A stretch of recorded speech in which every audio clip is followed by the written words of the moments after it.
ഭർതൃഹരി ആദ്യമേ തന്നെ നിത്യബ്രഹ്മചാരിയായിരുന്നു എന്നും അതല്ല അദ്ദേഹം ആദ്യം വിവാഹം കഴിക്കുകയും ഗൃഹസ്ഥാശ്രമത്തെ സ്വീകരിച്ച് കുറച്ചു കാലം ഇരിക്കുകയും ചെയ്തു. പിന്നീട് വിരക്തനും സന്യാസിയുമായി തീർന്നതാണെന്നും ഇങ്ങനെ രണ്ട് വിധം കേൾവിയുണ്ട്. അദ്ദേഹം ഐഹിക സുഖങ്ങളെ ഉപേക്ഷിച്ച് വിരക്തനായി തീർന്നതിന് ഒരു കാരണവും ചിലർ പറയുന്നുണ്ട്. അത് താഴെ പറഞ്ഞുകൊള്ളുന്നു.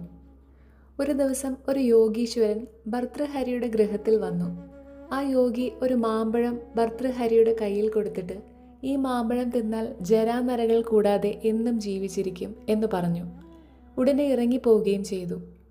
യോഗി പോയതിൻ്റെ ശേഷം ഭർതൃഹരി കുറച്ചു കാലം കഴിയുമ്പോൾ എൻ്റെ പ്രിയതമ വാർദ്ധക്യം നിമിത്തം ജരാനരകളാൽ ബാധിതയായി മരിച്ചു പോകുമല്ലോ, അവൾ മരിച്ചിട്ട് പിന്നെ ഞാൻ ജീവിച്ചിരിക്കുന്നത് എന്തിനാണ്? അതിനാൽ ഈ മാമ്പഴം അവൾക്ക് കൊടുക്കണം, അവൾ എന്നും ജീവിച്ചിരിക്കട്ടെ എന്ന് വിചാരിച്ച് ആ മാമ്പഴം ഭാര്യയ്ക്ക് കൊടുക്കുകയും അതിൻ്റെ മാഹാത്മ്യം ഇന്ന പ്രകാരമാണെന്ന് അവളെ ധരിപ്പിക്കുകയും ചെയ്തു. ഭർതൃഹരി അസാമാന്യമായി സ്നേഹിച്ചും പതിവ്രത ശിരോമണി എന്ന് വിശ്വസിച്ചും വെച്ചിരുന്ന ആ ഭാര്യയ്ക്ക് ഒരു ജാരനുണ്ടായിരുന്നു. അവൻ ഭർതൃഹരിയുടെ അശ്വപാലകൻ തന്നെയായിരുന്നു.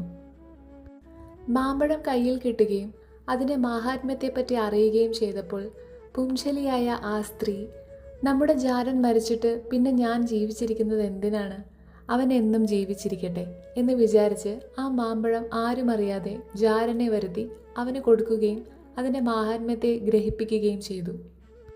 ആ കുതിരക്കാരൻ, എൻ്റെ ഭാര്യ മരിച്ചിട്ട് പിന്നെ ഞാൻ ജീവിച്ചിരിക്കുന്നത് എന്തിനാണ്, അവൾ എന്നും ജീവിച്ചിരിക്കട്ടെ എന്ന് വിചാരിച്ച് അത് അവൻ്റെ ഭാര്യയ്ക്ക് കൊടുത്തു.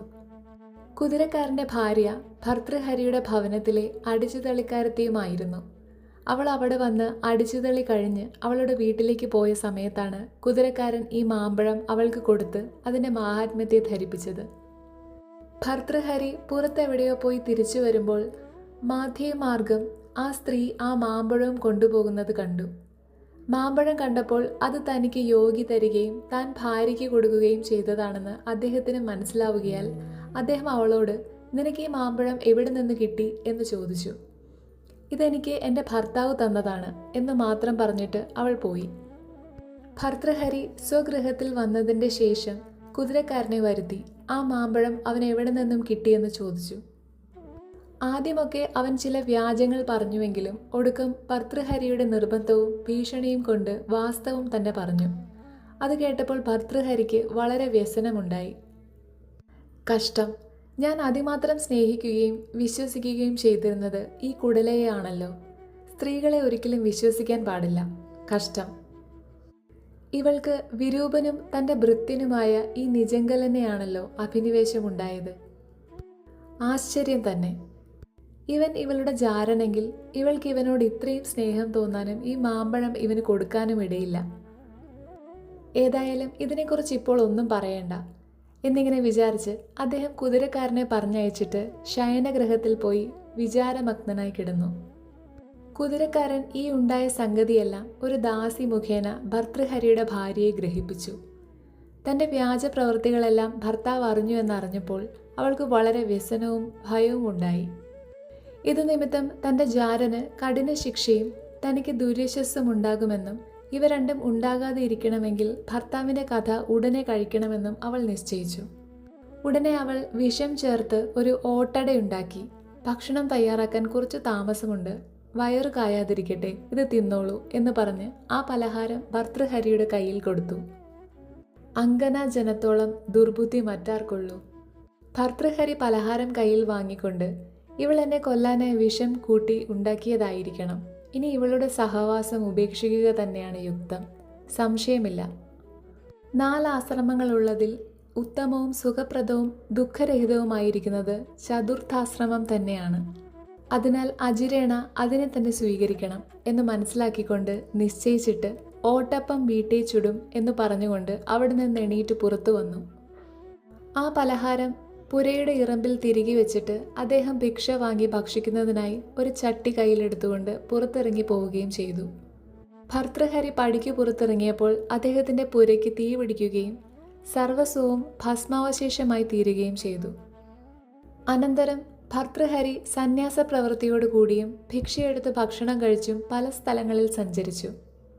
ഒടുക്കം അദ്ദേഹം ഭിക്ഷ യാചിച്ചു വാങ്ങി ഭക്ഷണം കഴിക്കുന്നത് യുക്തമല്ലെന്നും വല്ലവരും വല്ലതും കൊണ്ടുവന്ന് തന്നെങ്കിൽ മാത്രം ഭക്ഷിച്ചാൽ മതിയെന്നും നിശ്ചയിച്ച് പരദേശത്തുള്ള ഒരു മഹാക്ഷേത്രത്തിൽ ചിദംബരത്താണെന്ന് ചിലർ പറയുന്നു ചെന്നു ചേർന്നു.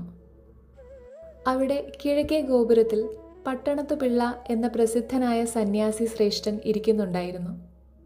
അതിനാൽ ഭർതൃഹരി പടിഞ്ഞാറേ ഗോപുരത്തിൽ പോയി തൻ്റെ ചട്ടിയും മുമ്പിൽ വെച്ച് അവിടെ ഇരുന്നു. ആ ചട്ടിയിൽ വല്ലവരും ഭക്ഷണ സാധനവും കൊണ്ടു ചെന്നിട്ടാൽ ഭർതൃഹരി അതെടുത്ത് ഭക്ഷിച്ചിരുന്നു. അതിലാരും ഒന്നും കൊണ്ടു ചെന്നിട്ട് കൊടുത്തില്ലെങ്കിൽ അദ്ദേഹം ഭക്ഷിക്കാറുമില്ല. ഭക്ഷണം കൂടാതെ അദ്ദേഹം അനേകം ദിവസങ്ങൾ കഴിച്ചുകൂട്ടാറുണ്ടായിരുന്നു. എന്നാൽ അതുകൊണ്ട് അദ്ദേഹത്തിന് വിശേഷിച്ച് യാതൊരു സുഖക്കേടും ക്ഷീണവും ഉണ്ടാകാറുമില്ല. അങ്ങനെ ഇരിക്കുന്ന കാലത്ത് ഒരു ദിവസം ഒരു ഭിക്ഷക്കാരൻ അവിടെ കിഴക്കേ ഗോപുരത്തിൽ ചെന്ന് പട്ടണത്തു പിള്ളയോട് ഭിക്ഷ യാചിച്ചു. അപ്പോൾ പട്ടണത്തു പിള്ള, ഞാനും തന്നെപ്പോലെ തന്നെ ഒരു ഭിക്ഷക്കാരനാണ്, തനിക്ക് തരുന്നതിന് എൻ്റെ കൈവശം യാതൊന്നുമില്ല. എന്നാൽ പടിഞ്ഞാറേ ഗോപുരത്തിൽ ഒരു ധനികൻ ഇരിക്കുന്നുണ്ട്, അവിടെ ചെന്ന് ചോദിച്ചാൽ അദ്ദേഹം വല്ലതും തരുമായിരിക്കും എന്ന് പറഞ്ഞു. ഉടനെ ആ ഭിക്ഷക്കാരൻ പടിഞ്ഞാറേ ഗോപുരത്തിൽ ഭർതൃഹരിയുടെ അടുക്കൽ ചെന്ന് ഭിക്ഷ ചോദിച്ചു.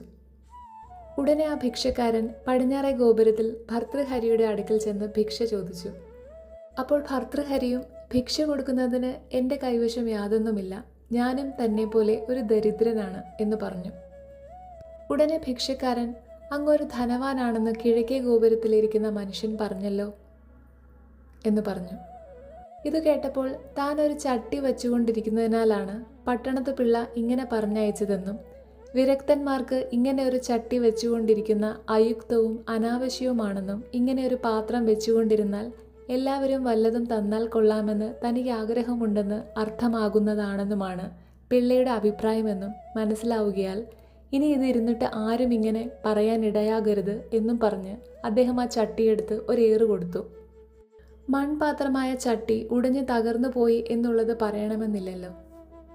പിന്നെ ഭർതൃഹരി ആജീവനാന്തം ആ പുണ്യക്ഷേത്ര സന്നിധിയിൽ തന്നെ ഇരുന്നുവെന്നും അദ്ദേഹത്തിൻ്റെ വിശിഷ്ട കൃതികളെല്ലാം അദ്ദേഹം അവിടെ ഇരുന്ന് ഉണ്ടാക്കിയിട്ടുള്ളവയാണെന്നുമാണ് കേൾവി.